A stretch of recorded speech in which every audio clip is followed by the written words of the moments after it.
Mengenang awal gerakan inisiatif besar bernama Indonesia Pintar. Indonesia Pintar itu adalah wadah yang sering kita dengar dan rasakan. Solidaritas Istri Kabinet Indonesia Bersatu, SIKIP. Rumah Pintar hadir bukan hanya sekedar memfasilitasi, tapi juga melainkan adalah sebagai bagian dari ruang harapan. Harapan bagi mereka yang tinggal jauh dari pusat pendidikan ketika itu. Mulai dari rumah pintar, mobil pintar, kapal pintar, motor pintar. Pendidikan itu bukan soal mengisi otak anak-anak kita, tapi menyalakan semangat hidup mereka.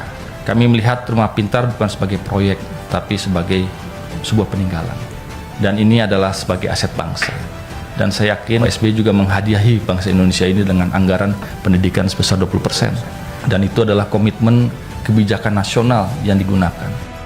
Ini adalah penggalan ilmu dan true story, pengalaman, amal, dan juga untuk bangsa kita. Di Museum Pak SBY ditayangkan, dihadirkan, disampaikan semuanya.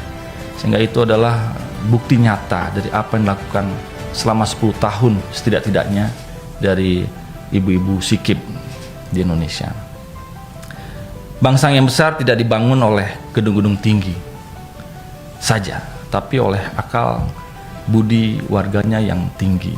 Teringat apa kata Ibu Ani Yudhoyono, kalau ingin memajukan bangsa, majukan dulu anak-anak. Dan pendidikan adalah salah satu jalannya. Di MPR RI ini kami memiliki tugas sebagai pengawal konstitusi untuk memastikan bahwa nilai-nilai kebangsaan, keadilan sosial, dan keadaban publik ini terasa. Kami percaya pendidikan adalah alat yang paling ampuh untuk membangun bangsa yang lebih bermartabat dan berdaulat. Kami juga ingin mendorong agar integrasi rumah pintar terjadi dalam regulasi pendidikan nasional.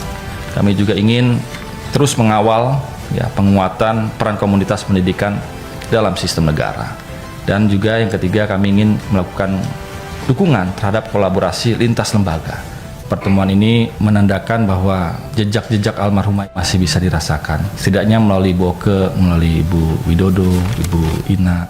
Di rumah pintar itu karena rumahnya menetap, harus ada sentra kreativitas. Intinya bisa berkreasi dan berkreativitas. Permasalahan kompleks sebuah masyarakat itu juga dengan satu solusi rumah pintar ataupun juga mobil pintar itu menjadi terjawab. Kenapa? Karena dia tidak bergerak, rumah pintarnya ada di situ. Jadi segala macam permasalahan, mulai dari balita punya masalah tidak punya akses untuk belajar merangkak, disediakan di rumah pintar. Orang tuanya yang mengantar anak-anaknya ke rumah pintar, disediakan juga tempat untuk mereka mendapatkan pendidikan tambahan yang hasilnya nanti menjadi tambahan untuk ekonomi mereka melalui sentra kria. Anak-anak yang mereka mungkin tidak mendapatkan pendidikan secara formal, mereka pun juga mendapatkan pendidikan non formal itu melalui kesempatan belajar komputer.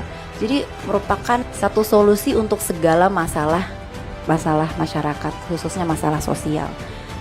Pengawalan kolaborasi inilah yang ingin kita lakukan di hari ini ya Ibu. Semoga terbuka channel-channel kolaborasi, karena menurut kami program ini ataupun juga rumah pintar yang saat ini ada 70 itu mereka berjuang karena pasti itu merupakan aspirasi dari masyarakatnya di sana. Mereka tidak ingin kehilangan bentuk rumah ini gitu, karena di situ mereka dapat belajar, berkembang, tidak hanya untuk anak-anaknya tapi juga generasi selanjutnya.